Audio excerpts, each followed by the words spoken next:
Hello.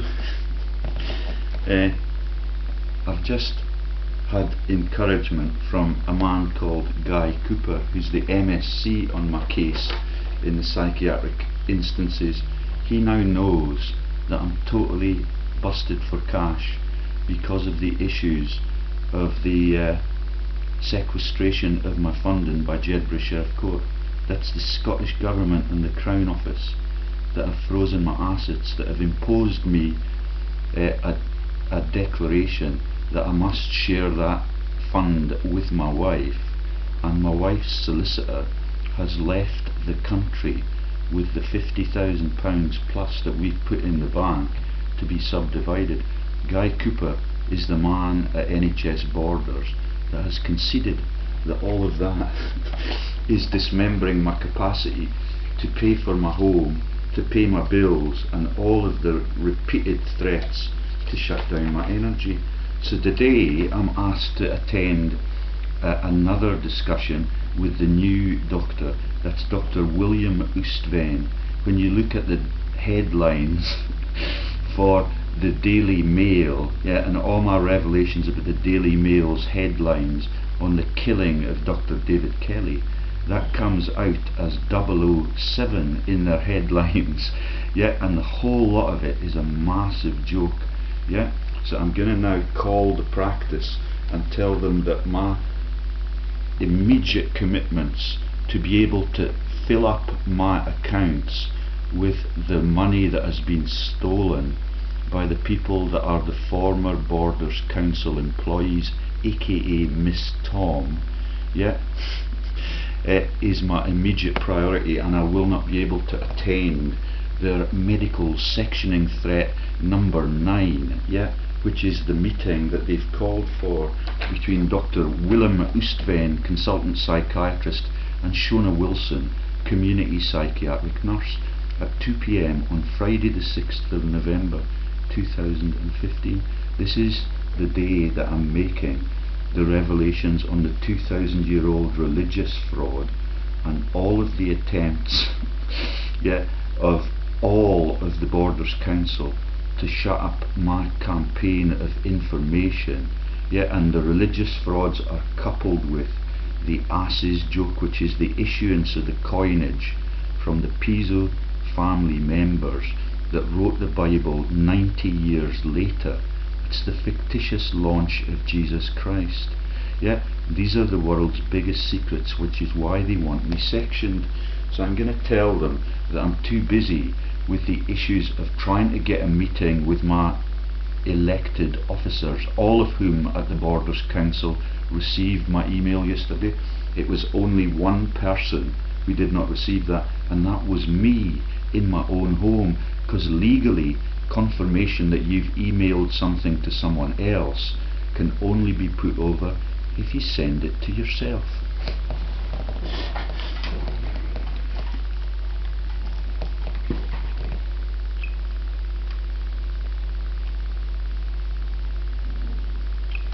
So, an appointment has been arranged between Dr. Willem Oostven, consultant psychiatrist, and Shona Wilson, community psychiatric nurse.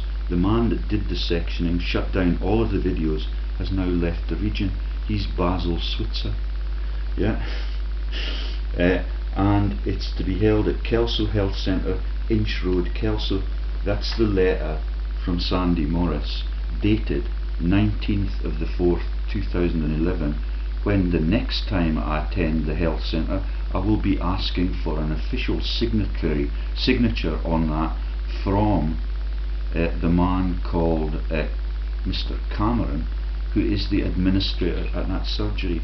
That is the first sectioning attempt in 2011, when I revealed Sandy Morris at kelsohealthcentre.borders.scot.nhs.uk, 19th of the 4th 2011, and those are the second set of signatures that I'm getting on the date that that correspondence was received by Sandy Morris, and this is Sandy Morris's response to me. It's really so the outcomes framework only a national arrangement which now accounts for 40% of what we earn, and all of the confessions that the quality of outcomes framework that mean that the logical decisions on prescribing are not made. Okay, and it says at the end, getting the politicians to understand this. Good luck, regards, Sandy Morris.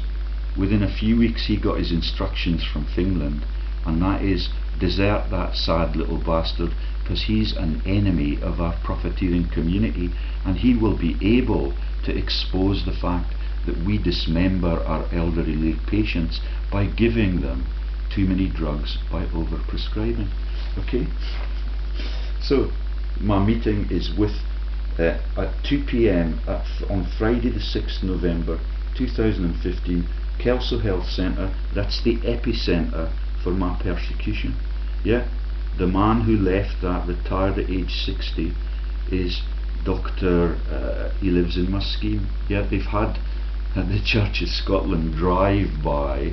They've had a new path laid this morning as I edit the video on the 2,000-year-old religious fraud. Yeah, and there's a denial statement in that the email that I sent to the council yesterday went to several religious clerics at the places I attend every Sunday. Yet they're quite prepared to have me sectioned so that the corruption and the false religions can continue with the 2,000-year-old fraud that I've articulately explained in Ireland, America, yeah, and all across Britain in a series of 500 videos, yeah, all of which have been released and made openly in my own living room, which is why I am now receiving the sectioning threat from NHS Borders. And Tracy Logan's images is all over. She's the boss at the Scottish Borders Council. Miss Tom, with all of my savings in her accounts, used to be the lawyer for them until 2009, when I returned to this country and she decided to become a really rich divorce solicitor from Canada. They're doing okay, like the lumberjacks at the Bank of England. Okay.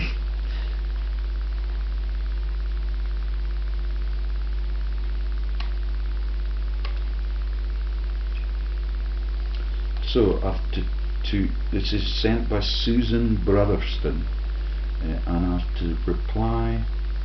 Please let us know if this appointment is not convenient to you by phoning us on the number above. And there are several numbers above.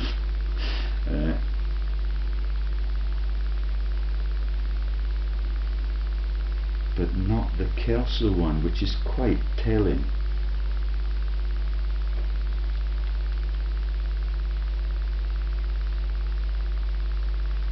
Oh no, it's the same number. So this is the East and West sectioning team secretaries. That's the Hamilton organisations, but this time it's East and West adult mental health teams, 12 to 14 Roxburgh Street, GALA Shields, TD1 1PF. Remember that my elected officers in this case are John Lamont MSP, who trades out at Coldstream, where they've got a war museum, which is part of the story that I'm telling about the Durham Light Infantry jokes about all of Britain's war dead in World War I, yeah, and the need to write to your relatives in Britain on a tick box asking for new pairs of underpants, yeah, and asking or telling the family members that you've already been buried in a shallow grave before you wrote the email. That's at the National War Dead Museum, that is the Durham Light Infantry Museum. All of that gets covered up by the tier after tier of government and suppression that we now have, that includes NHS Borders. There's the logo on it, yeah, that's NHS Borders, yeah, where I've worked for them as a pharmacist before I was scammed out of my jobs. I'm a fellow of the Pharmaceutical Society. I'm on the councils for drug safety in New Zealand, and when I come home and try and make our country decent again, this is what I get as my reward. for decades of loyalty, yeah, and I came home because I was homesick, and it is really nauseating to realise what my home country has become. A whole series of interlocking frauds in every sector of life, which is why I'm really disappointed that I'm not going to be talking now to the Kelso Health Centre, because they have a massive burden of guilt. Yeah, the man who retired and joined the for-profit care home organisation from the busted council, yeah, is Dr. Mooney, yeah, lives in my scheme, retired at 60. He has the decency still to walk past my house and smile at me genially. Yeah, all of them are profiteers at their patients' expense, as declared by Sandy Morris on the 19th of the 4th, 2011. Yeah, so what he says is that secondary care, common sense tells me one thing: a return to concern about the perils of polypharmacy in the elderly, for which it is difficult to accumulate scientific evidence, needs to start to outweigh the constellation of bright little sparks of evidence-based medicine, each of which adds a new drug to the list. All of the old safe drugs are taken off the list because there's no profit for pharma, and that means the doctors do not get 40% of their salary. Right then, so let's give the East and West team secretaries a call. In GALA 018966688. I have a deadline. 0189666 oh shit 01896668832.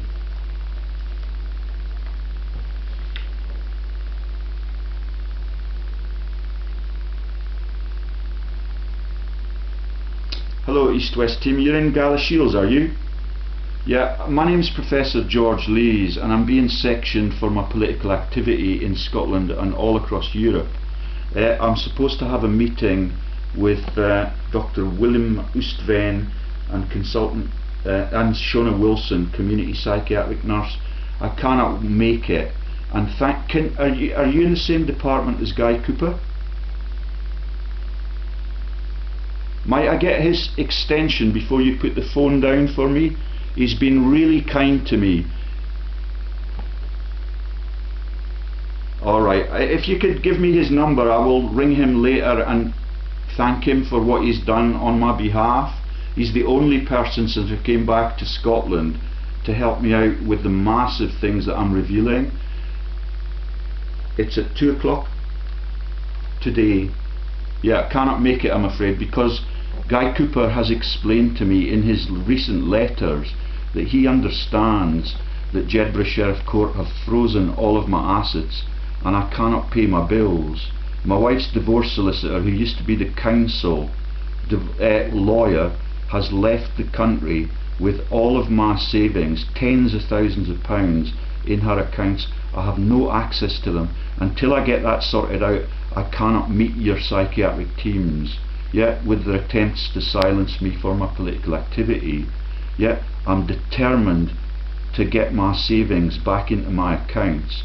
I've set up new bank accounts to receive them. Miss Tom has not replied to any of my phone calls in the last 2 weeks. She's out of the country, and all of that has been imposed on me by Jedburgh Sheriff Court, and the warrants to shut down my energy, yeah, are still in place. Every second day I get a renewed threat that they're going to come again and install meters that they've already installed.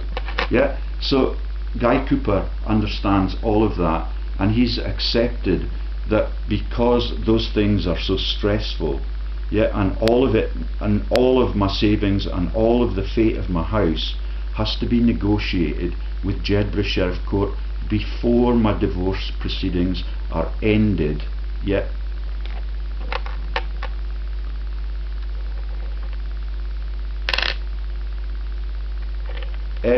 No, I just wanted to thank him. He's the only one with a conscience on this. Yeah, that would be really kind of you. Thank him ever so much for listening to every one of my videos. He's the one that understands the campaign that I'm being persecuted for now, and I'm very, very grateful to that man. He's a compassionate member of the team that is trying to gag me using the NHS that I worked in.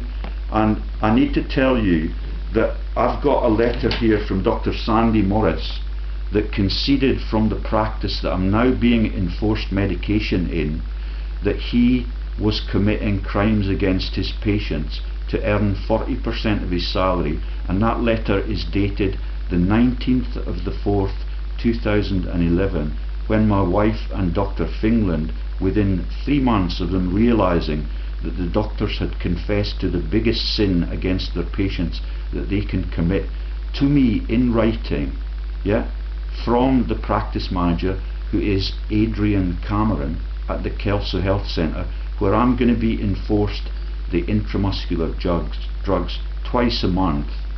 Yeah, and the man who's imposed that on me, can you confirm that Basil Switzer, the consultant, yeah, who's imposed this on me as an entirely political gesture, that he's now left the region and your payroll?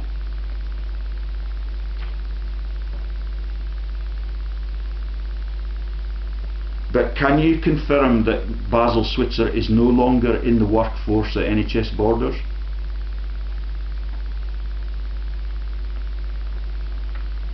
Yeah, who would that be?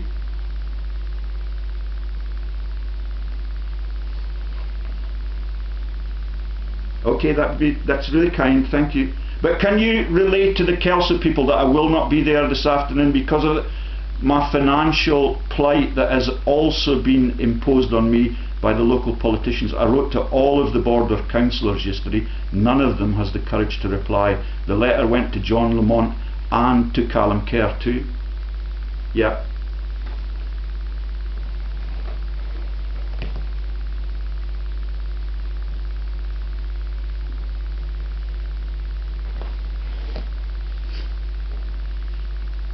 Hiya, how's it going? Okay, what's your surname, Yvonne? Because I'm recording this for my own safety. I'm being sectioned as a political activist by NHS Borders. So what's your surname? So you're declining to give me your surname because I've just told you that I'm being sectioned as a political activist. Okay, so I need so yeah, it's Professor George Lees. Yeah, you've heard of me before then. Yeah, in what context? And you know that my first name is George and that my second name is Lees. Okay, so you're going to decline to have a discussion with me about my impending meeting at 2 o'clock with Dr. Willem Oostven?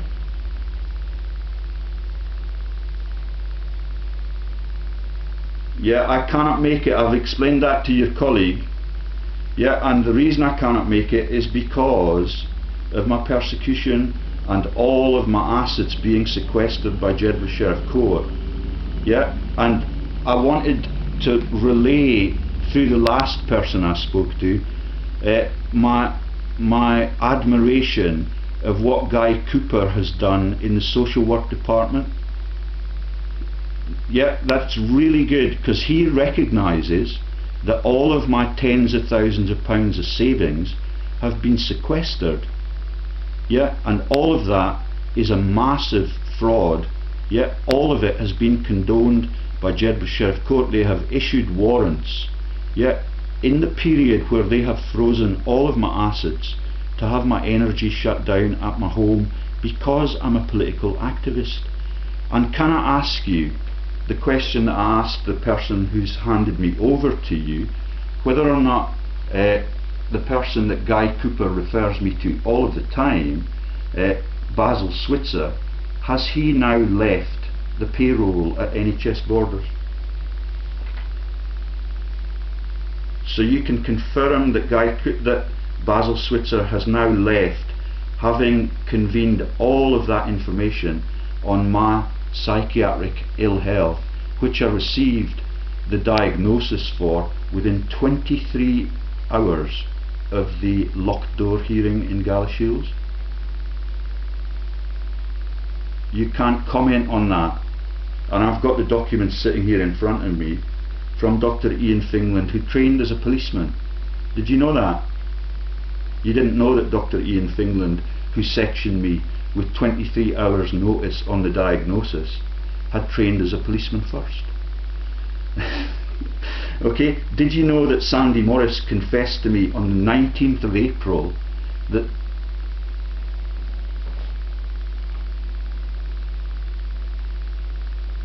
just to tell you that because of my insolvency and the need to get my divorce affairs in place, I will not be able to attend any of your psychiatric issues until I get those issues of the future of the whole of my family and its heritable assets in the divorce case that has led to my impoverishment. Only Guy Couper recognises that that is the biggest issue in my life at the moment, and I cannot be bothered with your trivial attempts to silence me as a political activist, and your reluctance to identify what your names are as part of this treasonous team. All of the things that I've issued explain the dismemberment of the health of the elderly patients.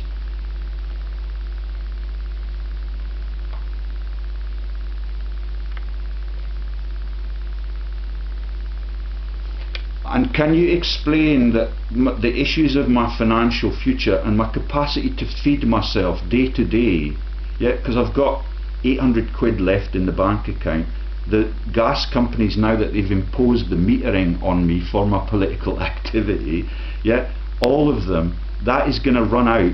Miss Tom does not answer any of the questions. I don't know whether or not she may have had an accident, she may be dead already, but I have no access to my tens. We've got 50 grand at the bank.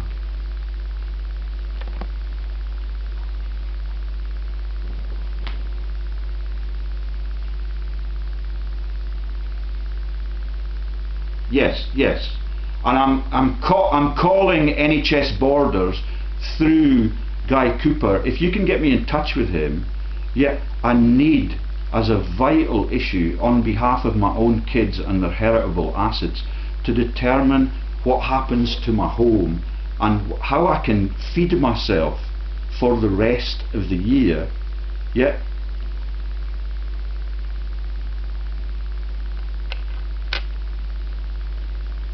That's good. I think I might have it already. I've got his email address. But if you can just pass on that I'm really pleased with. He's the only one that recognises that I'm not in a financial plight, but only because of the administration of the Borders law courts and the cabal of people at the council who I've exposed the massive COSLA frauds of the council on a world stage.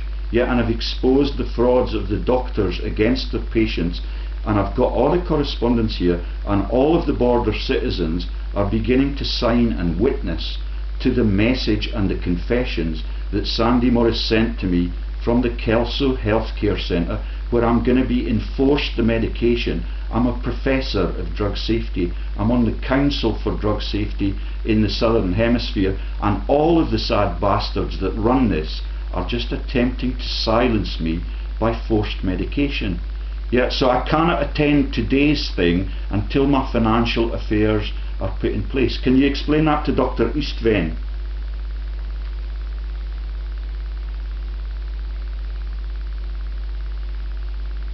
Maybe not. I just need to get a pen. Can you hold a bit?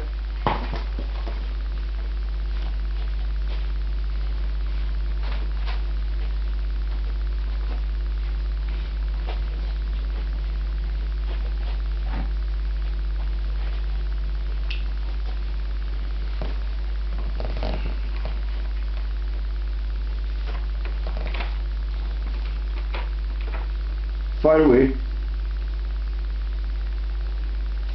01896 827 That's really good. The other thing that I need to do before I'm prepared to see any of the shrinks is to get a meeting with my political representatives. Yeah, that's Callum Kerr and John Lamont and all of the councillors who failed to reply to me for 2 years since I exposed the toxic debt pool frauds and all of Kenny Evans's non-executive directorships.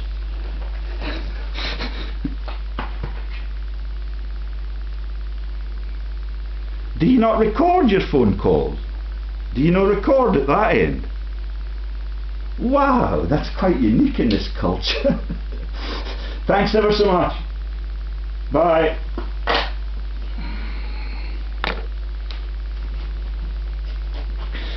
So, none of them will give them names, but Basil Switzer has left the payroll.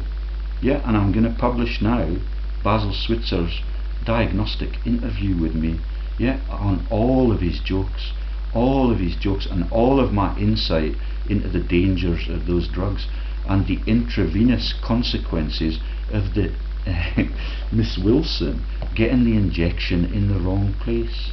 Yeah, and every one of the names that have been selected for the transient people that come into the story are the same names as the world leaders. Yeah, or the 007 joke that was in the Daily Mail 2 or 3 days ago and is now on the thumbnail for the video I made a couple of days ago. Okay, so I don't know how long my state of execution will be. I will not be at all surprised if they show up again at my house this afternoon. I'm ready for that now. I know how to cope with it. Anything I say goes on air.